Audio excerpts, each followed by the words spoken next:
Good morning, students.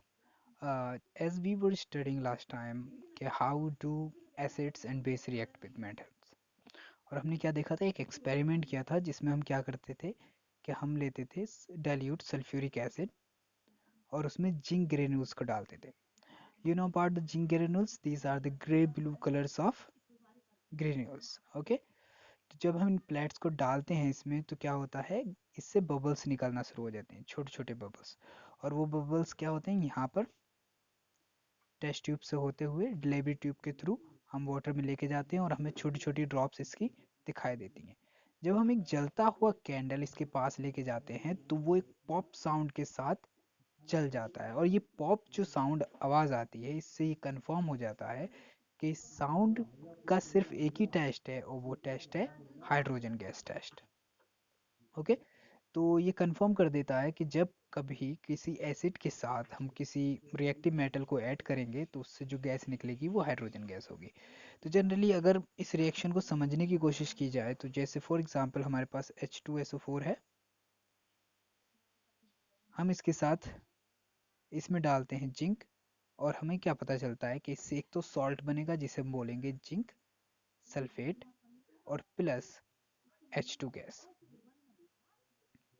Very simple. और यही H2 gas की प्रेजेंस कंफर्म होती है पॉप साउंड टेस्ट से. ओके. इसे थोड़ा ज़्यादा समझने के लिए हम यहाँ पे फोकस करते हैं कि metal in above reactions displaces hydrogen from the acid and this seen as a hydrogen gas. और ये सी वाली जो गैस होगी वही क्या होगी, हाइड्रोजन गैस होगी. Acids forms a compound called a salt. Thus, the reaction is a metal with an acid can be. तो जब कोई भी एसिड मेटल के साथ रिएक्ट करता है, दैट मेटल जैसे हमने पढ़ा था पिछली बार रिएक्टिव सीरीज के अंदर, जो मेटल्स हाइड्रोजन से ऊपर आती हैं, तो जब उन मेटल्स के साथ रिएक्ट करता है तो सॉल्ट बनता है और हाइड्रोजन गैस इवॉल्व होती है. ठीक है. इस हाइड्रोजन गैस को अगर हमें टेस्ट करना हो तो हमने जो अभी रिपीट किया था कि पॉप साउंड टेस्ट करते हैं जनरली. ठीक है. उसके बाद अगर हम क्या करते हैं, किसी बेस के साथ ये रिएक्शन कराएं, फॉर एग्जांपल हमारे पास सोडियम हाइड्रोक्साइड है और अगर हम रिएक्शन करवाते हैं किसके साथ, जिंक के साथ, तो ये हमें सोडियम जिंकेट देता है और ये भी हाइड्रोजन गैस ही इवॉल्व करता है. तो दोनों ही केसेस में जब रिएक्शन एसिड के साथ हो या फिर बेस के साथ हो, हाइड्रोजन गैस इवॉल्व होती ही है. ठीक है. अगर यहाँ पर क्या बना है, ये सोडियम जिंकेट. ओके. यहाँ पर क्या है, सोडियम के ऊपर पॉजिटिव और जिंकेट के ऊपर निगेटिव, तो ये पूरा एक एनायन की तरह है. अंडरस्टैंड. अब यहाँ पे बात करते हैं हम एक दूसरी चीज़ की कि अगर यहाँ पर हम जिंक की जगह एल्युमिनियम ले लेते तब उस जो कंपाउंड बनता उसे हम बोलते sodium aluminate. Okay. The next process जिसमें हम एक एक्सपेरिमेंट करते हैं जिसके थ्रू के how do metals carbonate and the metal hydrogen carbonate reacts with acid. तो बिफोर गोइंग थ्रू हमें बहुत अच्छे से पता है कि मेटल कार्बोनेट कौन से होते हैं, जिसमें कोई एक मेटल हो और उससे जुड़ा हो CO3, या फिर हमारे पास कोई मेटल है और उससे जुड़ा है HCO3, तो इसे बोलते हैं हाइड्रोजन कार्बोनेट. अंडरस्टैंड. यहाँ पर क्या करना है, हमको हाइड्रोजन कार्बोनेट लेना है, कोई भी मेटल कार्बोनेट लेंगे और उसके अंदर क्या करेंगे, हाइड्रोजन कार्बोनेट या मेटल कार्बोनेट, और उसके अंदर क्या करते हैं हम, कोई भी एक एसिड को ऐड कर देते हैं. फॉर एग्जांपल यहाँ पे हमने क्या किया है, डाइल्यूट हाइड्रोक्लोरिक एसिड ले लिया है. ठीक. जब हम इसको ऐड करेंगे तो हमारे पास प्रोसेस होगी और प्रोसेस के बाद हमें क्या पता चलता है कि इस प्रोसेस के अंदर जो भी डिलीवरी ट्यूब से गैस निकल कर आ रही है, उस गैस को अगर हम चूने के पानी पर, यानी कि कैल्शियम हाइड्रोक्साइड या फिर हम उसे बोलते हैं सिलेक्ट लाइम के ऊपर अगर हम पास कराते हैं तो हम क्या देखते हैं कि उसका कलर कैसा हो जाता है, मिल्की हो जाता है. उसका कलर मिल्की हो जाता है. तो ये बड़ा जर्नल सा टेस्ट है. और ये मिल्की कलर किसकी वजह से होता है, क्योंकि हमें क्या देखा कि जो सोडियम, जो ये कैल्शियम हाइड्रोक्साइड है, ये कैल्शियम हाइड्रोक्साइड का फॉर्मूला होता है CaOH का होल ट्वाइस, और जो कन्वर्ट होके बना लेता है CaCO3. अब एक बात ये भी है कि CaCO3 जो होता है ये एक्चुअली एक सॉलिड फॉर्म में रहना पसंद करता है, तो ये हमेशा इनसॉल्युबल होगा वाटर में।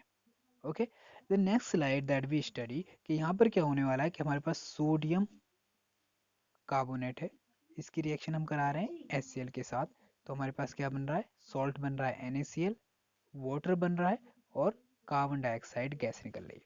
ठीक, ऐसे ही सेम केस होता है अगर हम क्या ले लें, हाइड्रोजन कार्बोनेट यानी कि सोडियम हाइड्रोजन कार्बोनेट अगर हम लेते हैं तो वो भी HCl से रिएक्शन करेगा और हमारे पास बनकर आएगा salt, water plus CO2। To confirm कि इससे जो गैस निकल रही है वो रियल में कि सोडियम डाइऑक्साइड ही है, हम क्या करते हैं, इस गैस को पास करा देते हैं किस पर, लाइम वाटर पर, या फिर कैल्शियम हाइड्रोक्साइड जो हमने बोला। जब हम इसे पास कराते हैं तो हम क्या देखते हैं कि हमें सोल्यूशन में क्या दिखाई देगा, वाइट प्रेसिपिटेट। और वाइट प्रेसिपिटेट किसका होता है कि जब चूना दीवार पे किया जाता है तो हमने जनरली देखा है तो कुछ समय के बाद क्या होता है, सूखने के बाद CaCO3 बना लेता है, जो एटमॉस्फेयर में कार्बन डाइऑक्साइड होती है उससे रिएक्शन करके CaCO3 बना लेता है और इसमें शाइनिंग आ जाती है। वही शाइनिंग मटेरियल क्या होता है, हमें दिखाई देने लगता है कि वो कार्बन डाइऑक्साइड के साथ डायरेक्ट पास कराने पर कन्वर्ट हो जाएगा कैल्शियम कार्बोनेट में और वाटर मॉलिक्यूल रिलीज होगा। लेकिन अगर तुम इस गैस को एक्सिस अमाउंट में पास करते रहें, एक्सिस अमाउंट यानी कि ज़्यादा से ज़्यादा अमाउंट में आप उसके ऊपर पास ही करते रहेंगे, तो ये मटेरियल तो पीपीटी है, मतलब पीपीटी मतलब जो कि इनसॉल्युबल मटेरियल होता है, हम बहुत अच्छे से जानते हैं इसके बारे में। तो यहाँ पर क्या होगा कि ये जो पीपीटी था वो फिर से रिएक्ट करेगा वाटर मॉलिक्यूल और कार्बन डाइऑक्साइड के साथ, और इस बार जो हमारा प्रोडक्ट बनकर आएगा वो होगा calcium hydrogen carbonate. Okay, understand, calcium hydrogen carbonate. और ये जो होता है ये होता है सॉल्युबल इन वाटर, और एक्चुअली ये सॉल्युबल होता है, तो जैसे ही आप ज़्यादा गैस पास करेंगे तो धीरे धीरे जो आपके पास कैल्शियम कार्बोनेट है वो कन्वर्ट होता जाएगा कैल्शियम हाइड्रोजन कार्बोनेट में, और जो हमारा मिक्सचर था अभी तक वो सोल्यूशन में कन्वर्ट यानी कि आप एकदम यूनिफॉर्म ट्रांसपेरेंट हो जाएगा। बहुत अच्छे। एक्चुअली टू अंडरस्टैंड कि ये प्रोसेस एक जनरल रूप से कैसे होती है, जनरल फॉर्म में कैसे होती है, तो आपको ये समझने के लिए सिर्फ इतनी ही ज़रूरत है कि इसमें मेटल कार्बोनेट या हाइड्रोजन, मेटल हाइड्रोजन कार्बोनेट की जब हम एसिड से रिएक्शन करवाएंगे तो हमारे पास एक तो सॉल्ट बनेगा, दूसरा कार्बन डाइऑक्साइड गैस बनेगी और एक वाटर मॉलिक्यूल निकलता है, जो हम बहुत अच्छे से देख चुके हैं। फॉर एग्जांपल जैसे मेरे पास राइट नाउ कैल्शियम कार्बोनेट है और इसकी मैं रिएक्शन करवा देता हूँ HCl के साथ, तो मैं बहुत अच्छे से जानता हूँ यहाँ पर क्या बनेगा, हमारे पास एक तो सॉल्ट बनेगा जो NaCl है, ठीक, दूसरी चीज़ बनेगी हमारे पास CO2 गैस, और तीसरा हमारे पास जो लास्ट वन है वो है वाटर। ठीक, तो ये मॉलिक्यूल इसके अंदर बन के आते हैं। अंडरस्टैंड? Okay, that's all. अब अगर हम नेक्स्ट स्लाइड में बात करें तो how do acid and bases react with each other, यानी कि अगर एसिड और बेसिस की बात करें तो ये दोनों एक दूसरे के साथ कैसे रिएक्ट करते हैं। ये चीज़ हम स्टार्टिंग में पढ़ चुके हैं बहुत अच्छे से कि जब कोई एसिड बेस के साथ रिएक्शन करता है या कोई बेस एसिड के साथ रिएक्शन करता है तो that reaction is known as neutralisation reaction, because क्योंकि ये एक दूसरे के इफेक्ट को क्या कर देते हैं, न्यूट्रलाइज कर देते हैं। यहाँ पर उसी चीज़ के बारे में हम और बात करने वाले हैं। यहाँ पर क्या होगा कि जो effect of the base is nullified by the effect of an acid, यानी कि जो एसिड का इफेक्ट है उसे नल्लीफाई कर देगा बेस, और जो बेस का इफेक्ट होगा उसे नल्लीफाई कर देगा एसिड। और ये प्रोसेस क्या है, बाइस वर्सा, यानी कि कोई भी किसी के भी इफेक्ट को नल्लीफाई कर सकता है। हम बड़े बढ़िया से जानते हैं इसके बारे में, NaOH के बारे में, ये क्या है, एक बहुत अच्छा स्ट्रॉन्ग बेस है, और यहाँ पर HCl जो है एक स्ट्रॉन्ग एसिड है। जब ये आपस में एक दूसरे से रिएक्शन करते हैं तो हम जानते हैं यहाँ पर क्या बनेगा, सॉल्ट बनेगा, कॉमन सॉल्ट जिसे बोलेंगे NaCl, और H2O मॉलिक्यूल निकलेगा। हमेशा क्या होता है, नल्लीफाई और न्यूट्रलाइजेशन रिएक्शंस में क्या होता है, वाटर मॉलिक्यूल रिलीज ही होता है। ठीक, तो ये रिएक्शन बिटवीन हो रही है एसिड एंड बेस के, तो ये हमें क्या देने वाले हैं, सॉल्ट और वाटर। और इस तरह की रिएक्शन जो कि एक दूसरे को नल्लीफाई कर दें यानी कि न्यूट्रल कर दें और एक दूसरे के इफेक्ट को ख़त्म कर दें, उन रिएक्शंस को हम बोलते हैं न्यूट्रलाइजेशन रिएक्शंस। तो जनरली इस रिएक्शन को हम न्यूट्रलाइजेशन रिएक्शन बोलेंगे। यहाँ पर बेस रिएक्ट कर रहा है एसिड के साथ, तो हमारे पास क्या बन रहा है, सॉल्ट प्लस वाटर। तो I think you better understand what I mean. यहाँ पर इस बात को ध्यान रखना है कि जब भी कोई एसिड किसी बेस से रिएक्शन करता है तो हमारे पास जो प्रोडक्ट होते हैं वो हमेशा सॉल्ट प्लस वाटर ही होते हैं। तो सेम रिएक्शन दिखाई गई है कि HCl रिएक्ट करता है हाइड्रोक्लोरिक एसिड के साथ, तो हमारे पास क्या बनेगा, सॉल्ट और वाटर बनेगा। तो इस पिक्चर को याद रखने की कोशिश करना। ये है हमारे पास HCl, ये हमारे पास NaOH, और जब ये एक दूसरे से रिएक्शन कर रहे हैं तो हमारे पास बन रहा है NaCl प्लस H2। बहुत अच्छे। अब बात करते हैं reaction of metallic oxide with acids. Metallic oxide, metallic oxide with acid.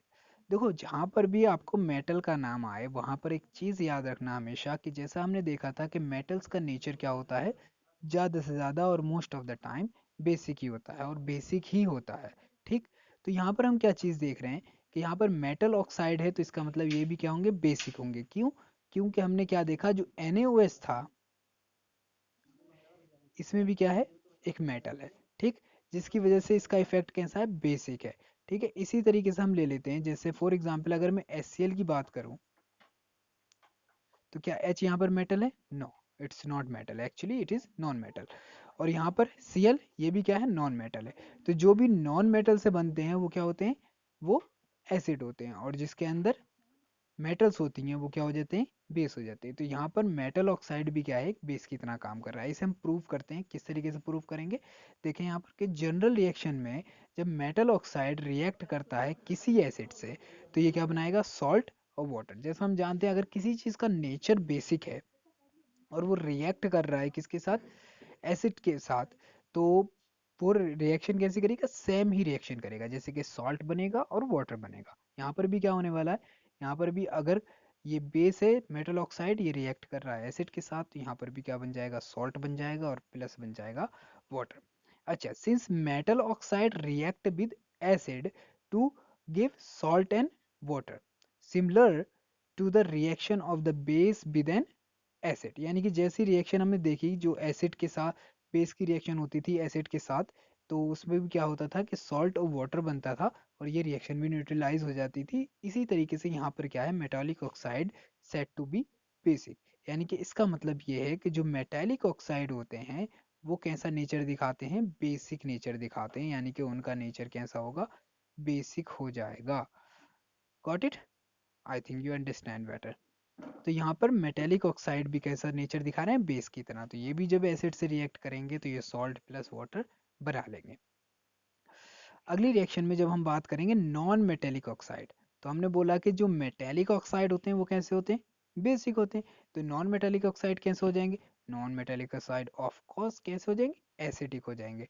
और इन नॉन मेटेलिक ऑक्साइड की देखो रिएक्शन हम किससे करा रहे हैं, बेस से करा रहे हैं। ठीक है, तो जब हम बेस की रिएक्शन किससे कराएंगे, एसिड से, तो यहाँ पे हमारे पास एसिड हो गया कौन सा, नॉन मेटेलिक ऑक्साइड, और ये बेस के साथ करवाएंगे तब भी कौन सा प्रोडक्ट क्या बनेगा, सॉल्ट प्लस वाटर ही बनेगा। क्योंकि जब कोई एसिड बेस से रिएक्शन करता है तो सॉल्ट प्लस वाटर ही बनता है। अब यहाँ पर हमें क्या पता चलता है, इस पूरे का सार या फिर समरी बोलूँ तो क्या है, तो यहाँ पर रिएक्शन वही है कि जब कोई एसिड रिएक्ट करेगा बेस से तो उसका मतलब यहाँ पर सॉल्ट प्लस वाटर बनेगा। तो इसी तरीके से हम कह सकते हैं जो नॉन मेटेलिक ऑक्साइड होते हैं वो कैसे होते हैं, एसिडिक इन नेचर होते हैं, क्योंकि ये यहाँ पर रिएक्ट किससे कर रहे हैं, बेस से कर रहे हैं। ये रिएक्ट किससे कर रहे हैं, बेस से कर रहे हैं। क्लियर? तो जब भी कोई एसिड बेस से रिएक्ट करता है तो हमारे पास जो प्रोडक्ट होता है वो सॉल्ट प्लस वाटर होता है।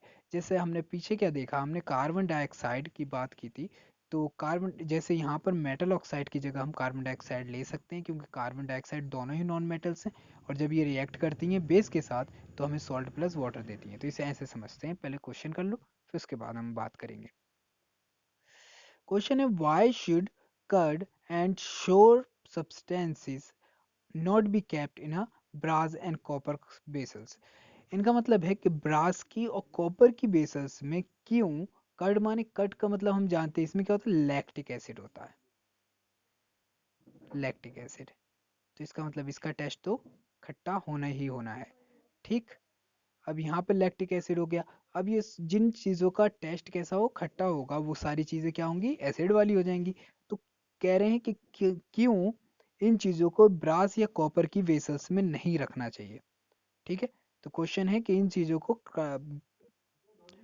ब्रास या कॉपर की वेसल्स में नहीं रखना चाहिए। तो हम बहुत अच्छे से जानते हैं इस बारे में कि अगर हम किसी भी एसिड को ऐसे सब्सटेंस के साथ या ऐसी मेटल के साथ रखेंगे जिसके साथ ये आसानी से रिएक्ट कर ले, जैसे कि ब्रास के साथ और कॉपर के साथ ये रिएक्ट करेगा, तो हम जानते हैं कि उसमें क्या हो जाएंगे, छोटे छोटे हॉल्स होने लगेंगे, यानी कि छोटे छोटे छेद होने लगेंगे, और उससे हाइड्रोजन गैस क्या होगी, लिबरेट होगी, ऑफ कोर्स इवॉल्व हो जाएगी, और जिससे क्या होगा, वो बर्तन धीरे धीरे खराब हो जाएगा और कुछ हार्मफुल प्रोडक्ट बनेंगे जिन्हें अगर हम खा लेते हैं तो उससे हमें बहुत ज़्यादा नुकसान होने वाला है। अंडरस्टैंड। अब बात करते हैं विच गैस इज यूजली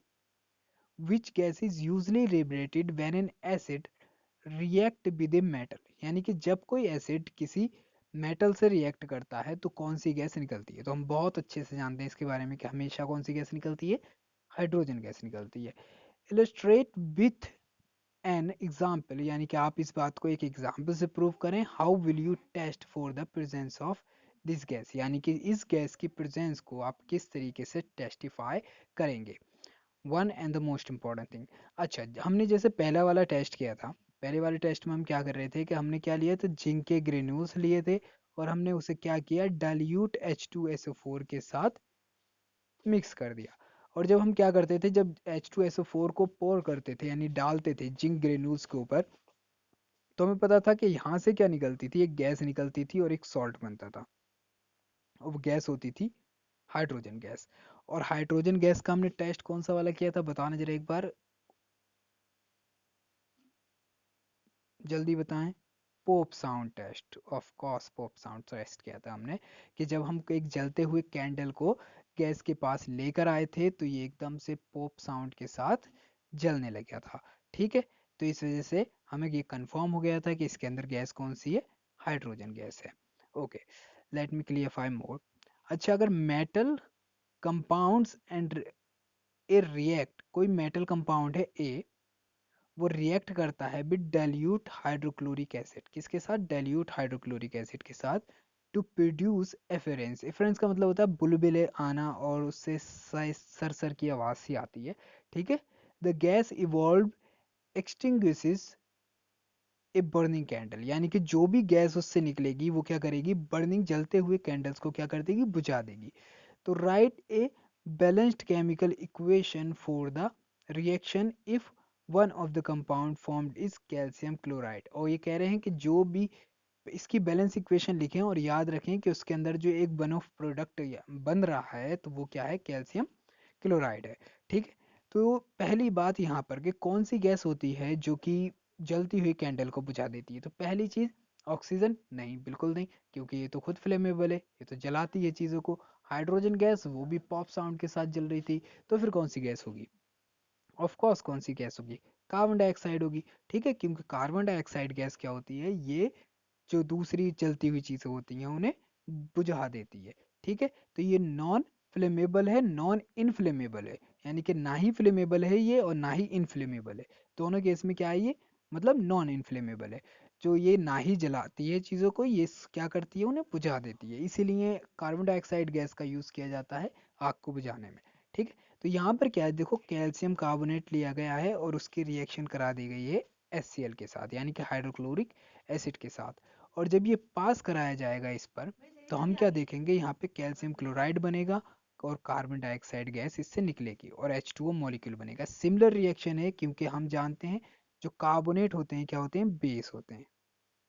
ठीक, और जो HCl है वो हम बहुत अच्छे से जानते हैं, ये तो एसिड ही होगा शायद, पता है तुम लोगों को ये एसिड है।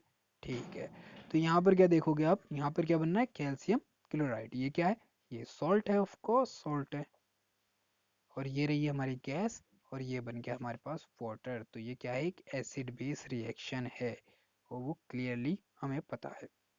अच्छा जी, अगली स्लाइड पर हम पहुंचे, और यहाँ पर पहुंचने से पहले हम एक बार क्या करते हैं, जितना भी हमने पढ़ा है उसे क्लियर कर लेते हैं वंस मोर। ठीक है, तो फटाफट पीछे चलिए, और हमने शुरू किया था यहाँ से। How do acid and bases react with metals. तो हम जानते हैं जब एसिड क्या करते हैं, एसिड और बेस रिएक्ट करते हैं मेटल के साथ, तो ये क्या करते हैं, हाइड्रोजन गैस को लिबरेट करते हैं। और हाइड्रोजन गैस का टेस्ट करने के लिए जब हम जलती हुई कैंडल उसके पास लेकर जाते हैं तो वो क्या करती है, पॉप साउंड के साथ जलने लगती है। क्यों? क्योंकि हाइड्रोजन गैस क्या है, इनफ्लेमेबल है, यानी कि ये ऑक्सीजन के साथ जलने लगती है। दूसरा टेस्ट किया था कि हमने एसिड और मेटल के साथ रिएक्शन हुई तो हाइड्रोजन गैस निकली। ठीक है, इसी तरीके से अगर बेस के साथ मेटल रिएक्ट करेगी तो यहाँ पर क्या बनता है, सोडियम जिंकेट बनता है। अगर यहाँ पर एल्युमिनियम ले लेते तो क्या बन जाता, सोडियम एल्यूमिनेट बन जाता। ठीक है, बहुत अच्छे। नेक्स्ट चलते हैं हम।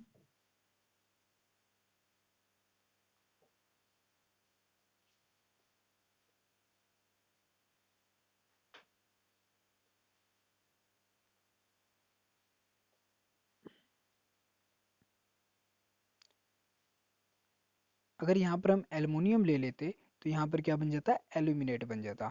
ठीक है, नेक्स्ट स्लाइड पे गए, हमने देखा कि जब मेटल कार्बोनेट और मेटल हाइड्रोजन कार्बोनेट आपस में रिएक्शन करेंगे तो हमने क्या देखा था कि जब ये एसिड के साथ रिएक्शन करते हैं, मेटल कार्बोनेट और मेटल हाइड्रोजन कार्बोनेट, तो हमें पता था कि इससे क्या होता है, कार्बन डाइऑक्साइड गैस निकलती है और वाटर बनता है और सॉल्ट बनता है। इन सभी चीज़ों में हमने देखा जो कार्बन डाइऑक्साइड गैस होती है, उसके टेस्ट के लिए अगर हम इसे क्या करें, चूने के पानी पर, वी वर टॉकिंग अबाउट चूने के पानी पर, यानी कि कैल्शियम हाइड्रोक्साइड पर अगर हम इस चीज़ को पास कराएंगे तो हमें क्या यहाँ पर दिखाई देगा कि ये एक वाइट प्रेसिपिटेट हमें नज़र आएगा। ठीक, इस वाइट प्रेसिपिटेट के ऊपर अगर हम एक्सिस अमाउंट में कार्बन डाइऑक्साइड को पास कराते हैं तो इसमें हमारे पास कैल्शियम हाइड्रोजन कार्बोनेट बनता है और जो वाटर के अंदर बहुत अच्छे से सॉल्युबल है। और जो हमारे पास वाइट प्रेसिपिटेट आया था, क्योंकि पूरा वाइट प्रेसिपिटेट क्या होते हैं, इनसॉल्युबल इन वाटर होते हैं, तो ये क्या था, इनसॉल्युबल था। ठीक है, नेक्स्ट स्लाइड में हमने बात की थी एक जनरल रिएक्शन के बारे में, यानी कि जो सोडियम मेटल कार्बोनेट होगा या सोडियम कार्बोनेट होगा या मेटल हाइड्रोजन कार्बोनेट होगा, वो एसिड के साथ रिएक्शन करने पर सॉल्ट, कार्बन डाइऑक्साइड और वाटर देता है। ये हमारा क्लियर है। अगली अगर रिएक्शन की बात करें तो ये रिएक्शन है कि जब एसिड और बेस एक दूसरे के साथ रिएक्ट करेंगे तो क्या होगा। ठीक, तो हम जानते थे कि बेस जब रिएक्ट करते हैं एसिड के साथ तो ये एक दूसरे के इफेक्ट को क्या कर देते हैं, नलीफाई कर देते हैं, यानी कि एक दूसरे के इफेक्ट को खत्म कर देते हैं। जैसे कि for example sodium hydroxide HCl के साथ रिएक्ट करने पर सोडियम क्लोराइड और वाटर देता है। अब ये सॉल्ट जो होते हैं वो क्या होते हैं, न्यूट्रल होते हैं, तो यहाँ पर इसका कोई भी इफेक्ट नज़र नहीं आएगा। इस तरह की रिएक्शन जिनमें क्या होता है कि हमारे पास दोनों का इफेक्ट खत्म हो जाए और एसिड बेस की रिएक्शन के बाद, तो उन रिएक्शंस को हम बोलते हैं न्यूट्रलाइजेशन रिएक्शन, जिसमें बेस रिएक्ट करता है एसिड से, जिससे सॉल्ट प्लस वाटर बन के तैयार हो जाता है। यहाँ पर HCl रिएक्ट करेगा NaOH के साथ और HCl बनेगा ये पाउडर जैसा जो हमारे घरों में एज अ कॉमन सॉल्ट इस्तेमाल होता है और हमारे पास वाटर बनकर आ जाएगा। ठीक, अगली रिएक्शन जो हमने देखी, उस रिएक्शन में हमने देखा था कि मेटल ऑक्साइड, यानी कि इनका नेचर कैसा होगा। तो अगर हम मेटल ऑक्साइड की रिएक्शन करा रहे हैं किसके साथ, एसिड के साथ, और ये रिएक्शन करने के बाद सॉल्ट और वाटर देता है, इसका मतलब मेटल ऑक्साइड का नेचर कैसा होता होगा, बेसिक होता होगा। यानी कि मेटल ऑक्साइड जो होते हैं बेसिक इन नेचर होते हैं, तभी ये एसिड से रिएक्शन करने के बाद सॉल्ट और वाटर देंगे। दूसरी बात में हमने बात की थी मेटल नॉन मेटल ऑक्साइड। तो in the case of non metal oxide क्या होता है, ये बेस से रिएक्ट करेंगे, तो इसका मतलब इनका नेचर कैसा है, एसिडिक होता है, क्योंकि बेस बेस तो रिएक्ट करेंगे नहीं, तो इसका मतलब यहाँ पर ये क्या है, नेचर के तौर पर एसिडिक है।